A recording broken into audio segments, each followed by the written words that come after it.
Bab 103. Aku sudah punya tuan.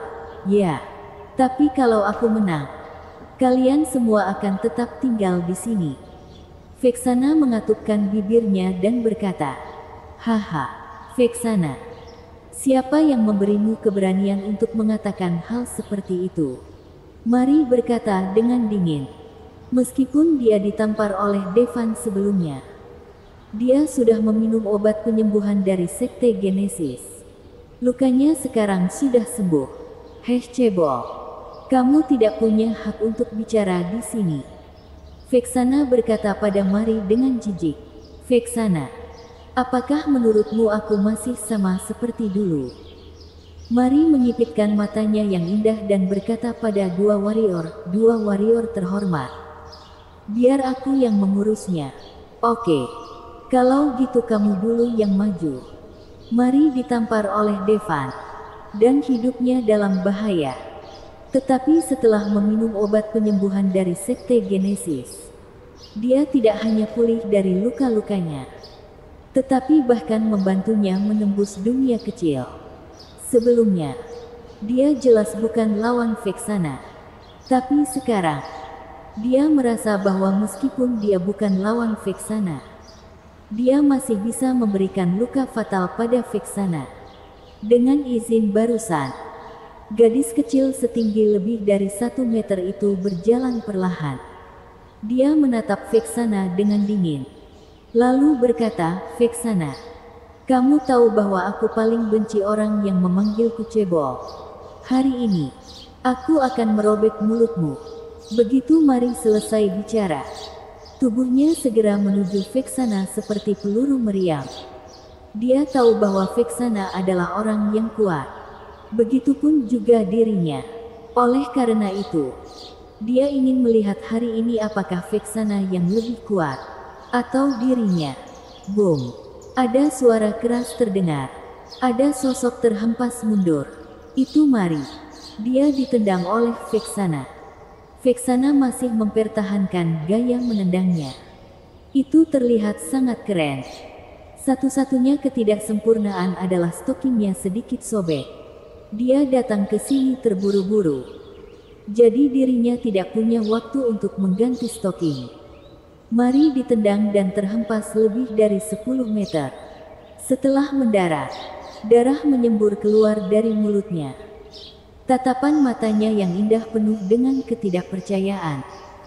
Dia tidak percaya bahwa dia langsung dikalahkan oleh Vexana. Asal tahu saja, Vexana juga terluka. Tadi kan sudah kubilang, kamu tidak punya hak untuk bicara di sini. Vexana perlahan menarik kakinya yang panjang dan berkata dengan jijik, "Kalau saja Devan tidak mengobatinya, dia juga tetap bisa mengalahkan Mari. Tapi tidak akan semudah barusan. Ternyata sudah naik tingkat. Tidak heran kamu berani bersikap sombong. Tapi apa kamu pikir hanya kamu yang sudah naik tingkat?" Pada saat ini, warrior berjubah merah itu tiba-tiba mengeluarkan aura yang kuat. Rupanya, dia juga sudah naik tingkat. Kalau tidak, dia tidak akan berani cari masalah dengan Vexana sekarang. "Vexana, apa kamu masih ingin melawan kami sekarang?" kata warrior berjubah merah sambil tersenyum. Awalnya, setelah Vexana naik tingkat, dia lebih percaya diri kalau dirinya bisa berurusan dengan dua warrior pada saat yang bersamaan. Tetapi kalau salah satu dari mereka juga sudah naik tingkat, dia tidak yakin bisa menang. Namun, ada Devan di sini, jadi dia tidak takut. "Vexana, aku akan memberimu kesempatan untuk tetap hidup, yaitu biarkan Sekte Genesis kami jadi penguasa utama. Kalau tidak, hari ini kami akan membantai Aula Vexana. Kamu tahu cara kerja Sekte Genesis kami. Kalau waktunya sudah tiba, tidak akan ada yang selamat dari Aula Vexana," kata warrior berjubah merah dengan percaya diri. "Hehe, maafkan aku. Aku juga ingin menanggapmu sebagai tuanku. Tapi sayangnya, tuanku mungkin tidak setuju." Vexana tersenyum. "Jelas. Dia tahu bahwa dirinya tidak bisa berurusan dengan Sekte Genesis. Kalau memang dia ingin berurusan dengan Sekte Genesis, Devan tentu akan mengambil tindakan. Apa? Tuanmu? Kapan kamu punya tuan? Warrior berjubah merah sedikit mengernyit. Itu dia. Vexana mengangkat bahu, menunjuk ke arah Devan. Bis. Tiba-tiba, mata semua orang tertuju pada Devan. Bagaimanapun, Vexana adalah ratu sebenarnya dari pasukan bawah tanah Doujin. Bahkan 4 bandit ganas menganggapnya sebagai tuan mereka. Meski kepribadiannya bisa berubah, dia tetap wanita yang sangat kuat. Pada dasarnya, tidak ada kata tunduk pada siapapun. Tapi saat ini, dia benar-benar mengatakan bahwa Devan adalah tuannya.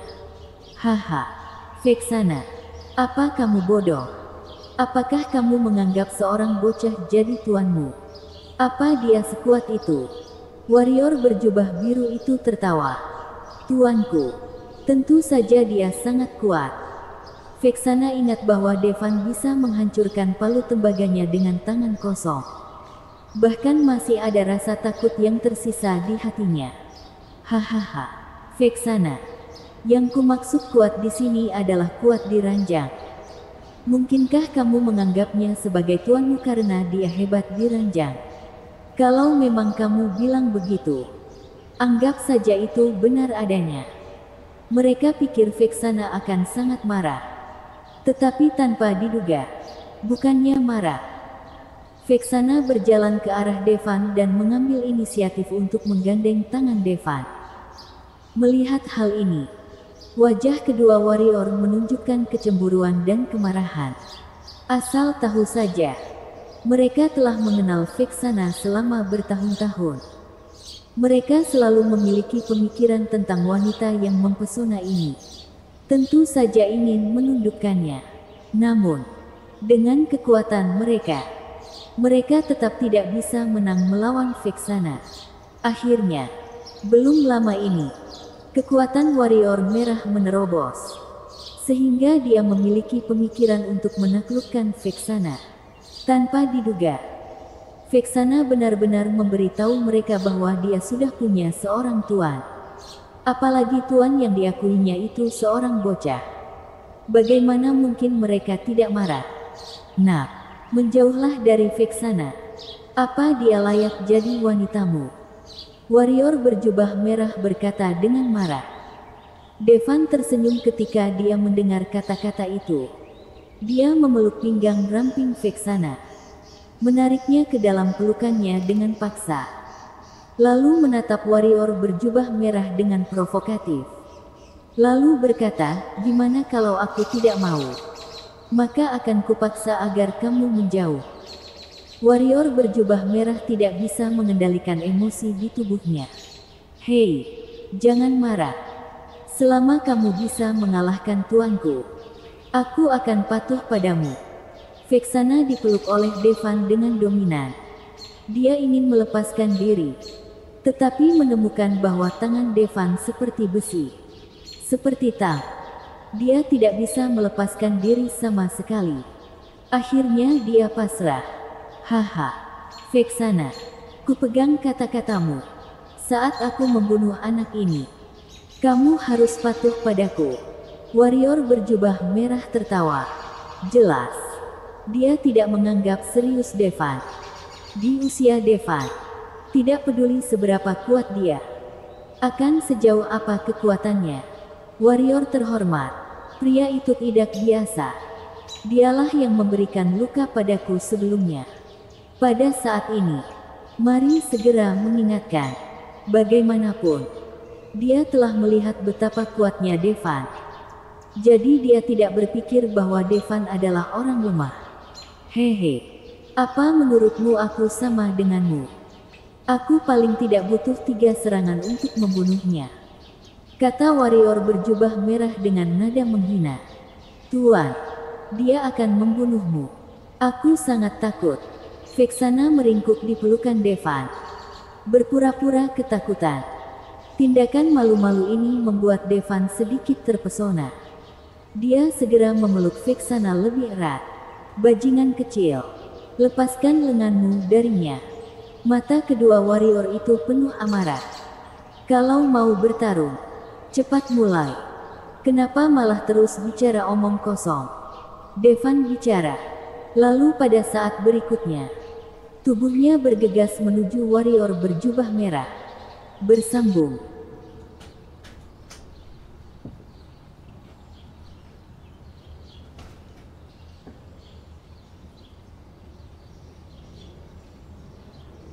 Bab 104. Mengalahkan Sekte Genesis. Bagus kalau kamu datang. Warrior berjubah merah tampaknya tidak menyadari keseriusan masalah ini. Dia berteriak dingin. Tiba-tiba jadi bersemangat melihat serangan Devan. Keduanya beradu serangan pada saat yang sama. Boom. Dua telapak tangan menyerang satu sama lain. Ker. Tangan warrior berjubah merah menekuk 90 derajat dalam sekejap. Seketika dibuat patah oleh Devan. Selain itu, serangan telapak tangan Devan terus berlanjut. Terus menyerah ke dada warrior berjubah merah. Menghempaskan warrior berjubah merah ke udara. Tubuh warrior berjubah merah seperti layang-layang yang putus talinya. Setelah mendarat, tidak ada pergerakan. Seketika mati karena satu serangan telapak tangan. Kejadian ini jelas mengejutkan semua orang. Area sekitar hening. Devan berdiri melawan angin. Hanya suara angin malam yang meniup baju. Kamu benar-benar membunuh warrior berjubah merah. Semuanya siap serang. Tidak ada yang boleh hidup. Warrior berjubah biru berteriak kesal. Melihat hal ini, Devan sedikit mengernyit. Dia berpikir bahwa dirinya sudah menunjukkan kekuatan besar dan bisa menghentikan pergerakan lawan. Tanpa diduga, orang-orang dari Sekte Genesis cukup bodoh. Saat atasan mereka mati, para bawahannya tidak hanya tidak melarikan diri, tapi juga tetap berjuang sampai mati. Ini persis sejalan dengan keinginan Devan. Adapun Sekte Genesis, organisasi yang menggertak pria dan wanita dan melakukan segala macam kejahatan. Keputusan terbaik adalah menghapuskan mereka. Tuan, biar kami yang urus. Ini waktu yang tepat untuk pada wanita seperti kami berlatih. Pada saat ini, suara Vexana terdengar. Devan mengangguk dan melangkah mundur. Sekarang hanya tersisa warrior berjubah biru. Lalu Mari dan malaikat maut putih yang terluka parah. Vexana dan 4 bandit ganas sudah cukup untuk menghadapinya. Devan juga tidak menolak.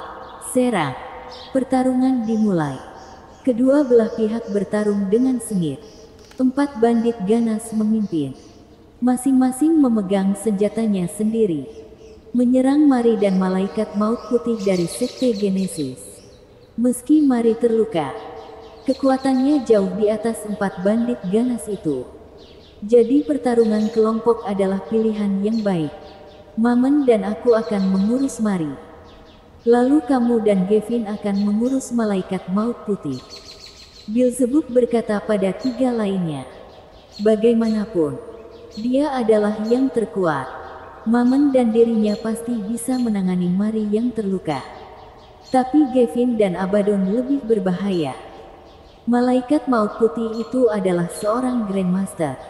Mamen, ayo selesaikan pertempuran secepat mungkin. Lalu bantu Gavin dan yang lainnya. Malaikat maut putih tidak mudah untuk dihadapi. Beelzebub memimpin dalam menyerang. Jangan remehkan aku. Mari menyeka darah dari sudut mulutnya dan berkata dengan ekspresi muram. Tendangan Vexana barusan menyebabkan dia terluka parah. Tetapi 2 orang yang bahkan bukan Grandmaster berani mengatakan akan mengurusnya dengan cepat. Itu konyol. Benar saja. Mari yang terluka menunjukkan kekuatan tempur yang hebat. Membuat Beelzebub dan Mamen sangat menderita. Bahkan seringkali mereka tidak bisa lolos dari kematian. Tubuh mungil itu sepertinya memiliki bom nuklir yang terkubur di dalamnya. Itu selalu bisa meledak dengan kekuatan yang mengejutkan.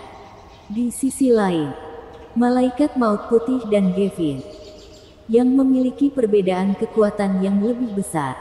Namun, situasi pertempuran sangat mulus. Keduanya menekan malaikat maut putih. Kapan kalian menerobos ke Grandmaster? Beelzebub dan Mammon menunjukkan ekspresi tidak percaya saat melihat ini. Asal tahu saja, kekuatan keduanya sebelumnya hanya di tingkat legend. Baru beberapa hari sejak mereka bertemu satu sama lain. Tapi mereka sudah naik tingkat cukup besar. Kalau mereka tidak melihatnya dengan mata kepala sendiri, baik Beelzebub maupun Mammon tidak akan percaya. Tuan Muda Amorth mengajari teknik ganda. Itu membantu kami naik tingkat, kata Abaddon langsung tanpa menyembunyikan apapun. Bagaimanapun, semua orang sekarang adalah bawahan Devan. Setelah mendengarkan kata-kata Abaddon, Beelzebub dan Mammon saling menatap satu sama lain. Ada kecemburuan di matanya, tapi lebih banyak tatapan aneh yang terlihat. Teknik ganda, teknik pelatihan semacam ini, mereka juga sudah pernah dengar sedikit. Ini memang teknik yang sangat kuat. Yin dan yang saling melengkapi dan bisa mendapatkan hasil 2 kali lipat dengan setengah usaha. Tapi kalau mereka diminta menggunakan cara itu untuk meningkatkan kekuatan mereka, mereka tidak bersedia. Tentu saja, mungkin hanya orang yang bisa membuat mereka rela berlatih bersama belum muncul. Pertarungan berlanjut. Malaikat maut putihlah yang mengakhiri pertempuran terlebih dahulu. Aku menyerah. Malaikat maut putih langsung memilih menyerah setelah dihempaskan oleh 2 wanita di depannya. Dia tahu bahwa dirinya pasti akan kalah hari ini. Lagi pula, bahkan jika Devan tidak bergabung dalam pertempuran, Sekte Genesis sudah dirugikan. Kalau Devan bergerak, Sekte Genesis akan 100% kalah. Entah kenapa, saat menghadapi Devan, sulit bagi Julia untuk melawan balik. Ada tekanan tersendiri yang dirasa. Gavin langsung membatasi pergerakan Julia yang sudah menyerah. Kemudian, menyerang Mari bersama dengan Beelzebub Mammon. Mari awalnya berada di atas angin, tapi tiba-tiba 2 orang lainnya muncul. Dalam sekejap, tekanannya jadi lebih besar. Secara bertahap dia dalam posisi yang dirugikan. Aku juga menyerah, kata Mari setelah dijatuhkan ke tanah, memuntahkan seteguk darah. Sekarang, masih ada pertarungan antara Vexana dan warrior berjubah biru.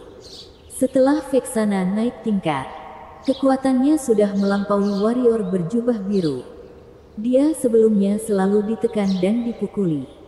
Aku tidak akan main-main denganmu lagi. Pasukan, bawakan palu tembagaku, teriak Vexana tanpa sadar. Kakak, palumu sudah dihancurkan oleh Tuan Muda Amorth, kata seorang bawahan takut. Oh iya. Vexana menatap Devan. Dia berkata dengan genit, Tuan, kamu sudah menghancurkan senjataku. Kamu harus membayarnya. Sikap genit ini membuat mata warrior berjubah biru mengeluarkan api amarah. Tapi dia tak berdaya. Devan memasukkan tangannya ke dalam tas harta karun. Saat berikutnya, cambuk putih lebih dari 3 meter panjangnya muncul di tangannya. Ini. Devan melemparkan cambuk ke Vexana. Cambuk kulit kecil. Tuan, kamu benar-benar tahu cara bersenang-senang. Vexana terkikik dan menangkap cambuk kulit itu pada saat bersamaan. Saat dia memegang cambuk itu, dia merasakan keistimewaan cambuk tersebut. Saat dia melambaikan cambuk di tangannya, cambuk bergerak seperti kilat. Warrior berjubah biru ditangkap pinggangnya tanpa perlawanan sedikit pun. Kemudian, tubuhnya dipotong jadi 2 langsung dari pinggang. Hal ini mengejutkan Vexana. Meskipun dia mengharapkan cambuk ini adalah senjata berbahaya, Tapi ini terlalu berbahaya, kan? Sepertinya kekuatannya berlipat ganda beberapa kali lipat dalam sekejap. Devan malah mengangguk. Bagaimanapun, itu adalah senjata yang sudah dimasukkan ke dalam kantong harta karun Kaisar Pembunuh. Mana mungkin itu senjata biasa? Dengan jatuhnya warrior berjubah biru, tidak ada lagi ketegangan dalam pertempuran. Selain itu, Mari dan malaikat maut putih juga sudah menyerah. Anggota Sekte Genesis lainnya juga meletakkan senjata mereka dan berlutut di tanah untuk menyatakan penyerahan mereka. Ekspresi para anggota Aula Vexana semuanya penuh semangat. Bagaimanapun, ini adalah pertama kalinya mereka mengalahkan Sekte Genesis. Meski tidak semuanya dari 4 warrior hadir, namun ini merupakan rekor mengesankan yang belum pernah dicapai sebelumnya. Tentu saja, ada juga korban jiwa di Aula Vexana. Tapi dibandingkan dengan Sekte Genesis, itu sangat kecil. Yang paling penting adalah mereka tahu bahwa bos baru mereka adalah seorang dokter jenius yang dapat menyembuhkan banyak luka. Jadi mereka semua bisa bersikap sangat berani. Yang paling bahagia tentu saja Vexana. Karena kalau bukan karena Devan, mungkin Aula Vexana yang akan dihancurkan hari ini. Bukan Sekte Genesis. Cambuk kulit kecil di tangannya mencambuk tanah 2 kali. Lalu dia berkata pada Devan dengan mata mengedip, "Tuan, ayo main denganku, apa kamu mau coba cambuk baruku?" Bersambung. Bab 105. Goyangan maut. Vexana terus menggodanya seperti itu. Sudut mulut Devan berkedut. Wanita ini benar-benar wanita ular. Bahkan lebih mengerikan dari Beelzebub. Beelzebub hanya menawan. Tapi Vexana, jelas dia sangat berbahaya. Devan berdiri. Dia berjalan di depan Sekte Genesis. Vexana, apa yang akan kamu lakukan mereka? Tuan, aku ingin kamu memanggilku Nana Gelombang, kata Vexana genit. Devan tidak tahu bagaimana menjawabnya. Segera, Vexana menyingkirkan ekspresi nakal di wajahnya. Kemudian kembali ke sikap dinginnya. Dia berkata dengan suara yang berat, Sekte Genesis melakukan banyak kejahatan dan membunuh orang tanpa ampun. Saranku adalah membunuh mereka semua. Oke, kalau begitu lakukan saja sesukamu. Devan mengangguk. Setelah mendengar apa yang dikatakan keduanya, semua orang di Sekte Genesis terlihat pucat. Tanpa diduga, walaupun mereka sudah menyerah, Vexana tidak membiarkan mereka pergi. Kalau tahu lebih awal, mungkin lebih baik mati dalam pertempuran. Tapi sekarang sudah terlambat. Senjata mereka sudah diambil. Tunggu dulu. Namun, pada saat ini, suara seseorang terdengar. Itu Mari. Dia berjalan menuju Devan dengan susah payah. Berhenti. Vexana akan segera menghentikan Mari. Devan melambaikan tangannya, menunjukkan bahwa itu tidak masalah. Dia menatap Mari dengan dingin. Lalu berkata, "Mari, apakah kamu punya kata-kata terakhir?" Tanpa diduga, Mari segera berlutut di depan Devan. Lalu dia berkata, "Devan, jangan bunuh aku. Angkat aku jadi budakmu." Haha, tidak kusangka. Mari yang terkenal itu benar-benar memohon pada seseorang untuk menjadikannya sebagai budak. Itu konyol. Vexana tertawa. Mari melirik Vexana. Dia berkata, "Vexana, tidak semua orang bisa menganggapku sebagai budak. Kalau aku ingin melakukannya, aku hanya akan jadi budak Devan." Jelas, Mari bisa melihat kekuatan Devan. Oleh karena itu, dia hanya bisa pasrah. Kalau itu adalah orang lain, bahkan kalau dia dikalahkan, dia lebih baik mati daripada harus jadi budak orang tersebut. Hehe, kenapa aku harus menerimamu sebagai budak? Devan menatap Mari dengan geli. Meski begitu, wajah dan tubuh mungil wanita ini cukup mempesona. Tapi Devan tidak mau menerima orang jahat sebagai budaknya. Devan, pria paling suka wanita mungil nan seksi. Itulah aku. Percayalah. Selama kamu mengangkatku jadi budakmu, aku akan membuatmu merasakan rasa puas yang tidak pernah kamu rasakan, kata Mari. Rupanya, untuk jadi budak Devan, Mari tidak peduli apa-apa. Bahkan, rela memberikan dirinya sendiri. Devan menyipitkan matanya, menatap tubuh mungil Mari. Melihat bahwa Devan tidak bicara, mata Vexana melebar. Tidak, Tuan Muda Amor. Kamu tidak punya pikiran untuk benar menerimanya jadi budakmu kan? Buka mata kamu lebar-lebar dan lihat. Aku, Beelzebub, Gavin. Juga di aula Vexana di antara ribuan wanita. Mana ada yang tidak lebih baik darinya? Saat Vexana bicara, dia sengaja bersikap agresif, menunjukkan bentuk tubuhnya. Tapi Mari memang punya keunikan sendiri. Pada usia 11 tahun, tubuhnya berhenti berkembang. Kecuali wajahnya yang semakin dewasa seiring bertambahnya usia.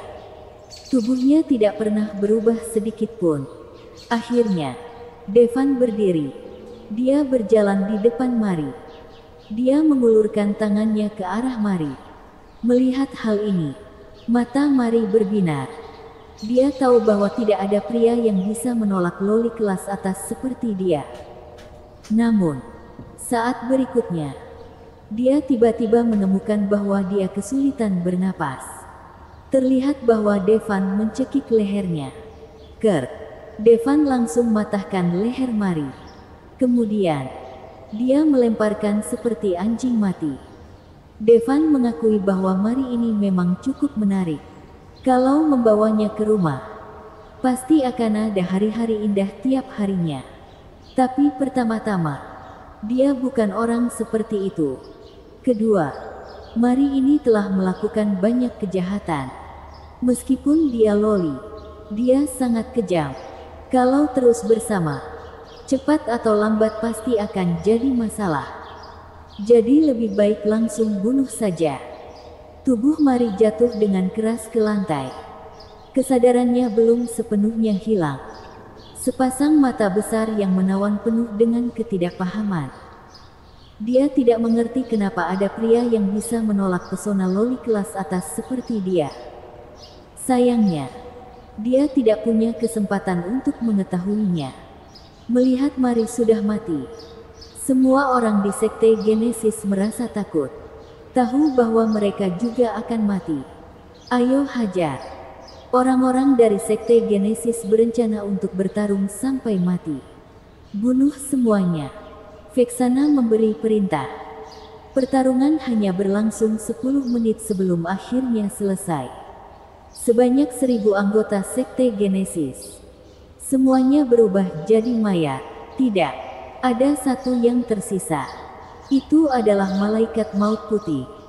Julia, barusan. Semua orang bangkit berdiri dan melawan.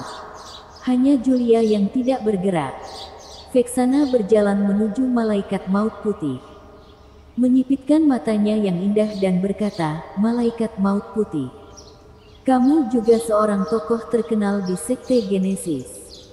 Aku akan memberimu kesempatan untuk memilih jalan kematianmu sendiri." Malaikat maut putih melirik Vexana. Akhirnya mengangkat tangannya dan menunjuk ke arah Devan.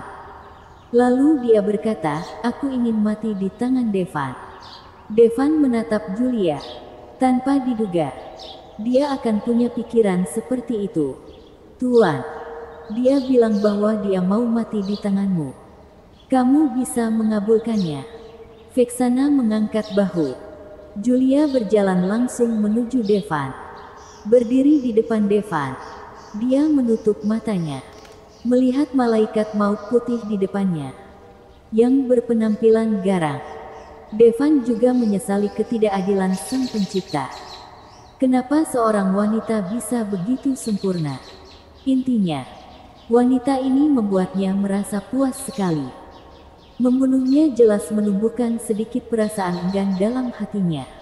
Namun, sejak kejadian itu, Devan juga melihat perubahan pada malaikat maut putih.